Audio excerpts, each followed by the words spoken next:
നമസ്കാരം, കർമ്മ ന്യൂസിലേക്ക് സ്വാഗതം. പാർട്ടി വിട്ട് കണ്ടം വഴി ഓടിയവരെയും മറുകണ്ടം ചാടിയവരെയും കൊണ്ട് കേരളത്തിലെ കോൺഗ്രസ് പാർട്ടി വലഞ്ഞു വശം കെട്ടു. ഇനി ആരൊക്കെ പാർട്ടിയിൽ തുടരുമെന്നും ആരൊക്കെ വല പൊട്ടിക്കുമെന്നൊന്നും യാതൊരു പിടിയുമില്ല. ട്രോളന്മാർ കണ്ണിൽ ചോരയില്ലാതെയാണ് ചെന്നിത്തല, ശശി തരൂർ ഉൾപ്പെടെയുള്ള കോൺഗ്രസ് നേതാക്കളെ ആക്രമിക്കുന്നത്. ഇത് കണക്കിലെടുത്താണ് ട്രോളർ സുരക്ഷ ഒരുക്കാൻ ശശി തരൂരിന്റെ തെരഞ്ഞെടുപ്പ് സോഷ്യൽ മീഡിയ സംഘം തീരുമാനിച്ചത്. ഇത് സംബന്ധിച്ച മുന്നറിയിപ്പ് കഴിഞ്ഞ ദിവസം പാർട്ടി പ്രവർത്തകർക്ക് നൽകുകയും ചെയ്തു.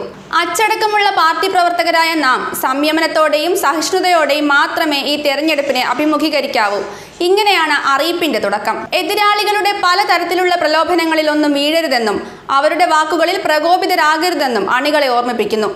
ചാട്ടക്കാർ കൂടുതലുള്ള പാർട്ടി ആയതുകൊണ്ടാകും പ്രത്യേകിച്ചും പ്രലോഭനങ്ങളിൽ വീണുപോകരുതെന്ന് എടുത്തു പറഞ്ഞിരിക്കുന്നത്.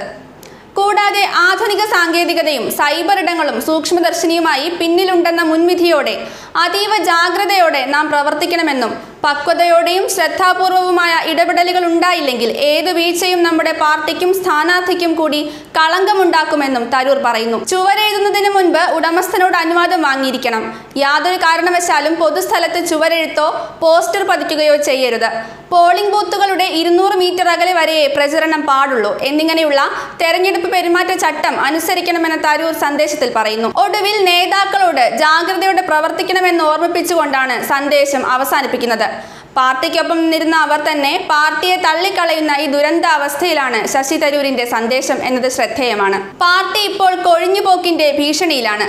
ഉത്തരേന്ത്യയിൽ കോൺഗ്രസിൽ നിന്നും CPM-ൽ നിന്നും BJP-യിലേക്ക് മന്ത്രിമാർ കൂറുമാറിയപ്പോൾ അത് കേരളത്തിൽ നടക്കുമെന്ന് പാർട്ടി പ്രവർത്തകരോ ജനങ്ങളോ അബദ്ധവശാൽ പോലും ചിന്തിച്ചിട്ടില്ല. എന്നാൽ കോൺഗ്രസിൽ നിന്നും ടോം വടക്കന്റെ പടിയിറക്കം പാർട്ടിയെ ഉലച്ചിരിക്കുന്നു. കേന്ദ്രമന്ത്രി രവിശങ്കർ പ്രസാദിൽ നിന്നാണ് ടോം വടക്കൻ അംഗത്വം സ്വീകരിച്ചത്. AICC വക്താവുമായും സെക്രട്ടറിയായും വർഷങ്ങളായി കോൺഗ്രസിന്റെ ദേശീയ തലത്തിൽ പ്രവർത്തിച്ചിരുന്ന നേതാവായിരുന്നു ടോം വടക്കൻ. അടുത്ത കാലത്ത് നിരവധി കോൺഗ്രസ് നേതാക്കളാണ് വിവിധ സംസ്ഥാനങ്ങളിൽ നിന്നും BJP-യിലേക്ക് ചേക്കേറിയിരിക്കുന്നത്. ഇതിനു പിന്നാലെയാണ് വടക്കനും BJP പാളയത്തിൽ അഭയം കണ്ടെത്തിയത്. ഇതേ തുടർന്ന് ടോം വടക്കനെ അനുകൂലിച്ചും പ്രതികൂലിച്ചും അഭിപ്രായങ്ങൾ ഉയരുന്നുണ്ട്.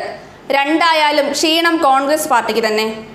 കോൺഗ്രസിന്റെ നാവും കണ്ണുമായിരുന്നു ഒരു കാലത്ത് ടോം വടക്കൻ. കഴിഞ്ഞ ലോക്സഭാ തെരഞ്ഞെടുപ്പിൽ തൃശൂരിൽ നിന്ന് മത്സരിക്കാൻ ആഗ്രഹിച്ചെങ്കിലും കേരള നേതാക്കൾ പാരവെച്ച് ഒഴിവാക്കുകയായിരുന്നു. പുൽവാമ ഭീകരാക്രമണത്തിൽ കോൺഗ്രസിന്റെ പ്രതികരണം വേദനിപ്പിച്ചെന്ന് അദ്ദേഹം വാർത്താ സമ്മേളനത്തിൽ പറയുകയും ചെയ്തു. ദേശസ്നേഹം കൊണ്ടാണ് BJP-യിൽ ചേർന്നതെന്നും ടോം വടക്കൻ വ്യക്തമാക്കി.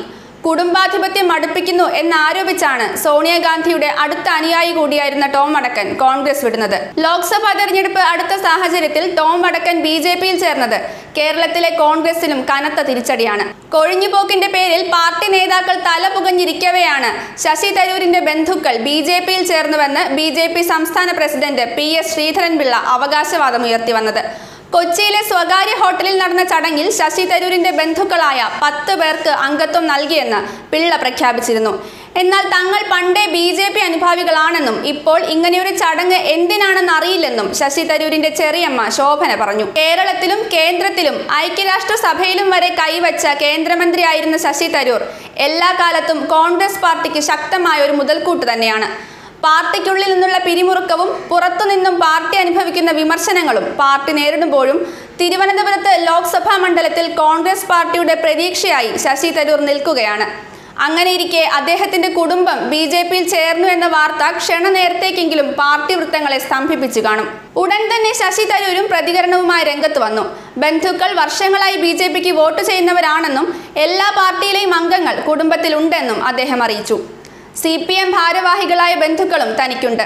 തന്റെ പ്രവർത്തനത്തെക്കുറിച്ച് തെറ്റ് ചൂണ്ടിക്കാണിക്കാൻ കഴിയാത്തതുകൊണ്ടാണ് ഇത്തരം സംഭവങ്ങൾ നടക്കുന്നതെന്നും തരൂർ വ്യക്തമാക്കി. ചടങ്ങിന്റെ ആവശ്യം എന്തെന്ന് ശ്രീധരൻപിള്ളയോട് ചോദിക്കണമെന്നും തരൂർ പറഞ്ഞിരുന്നു. ന്യൂസ് ഡെസ്ക്, കർമ്മ ന്യൂസ്.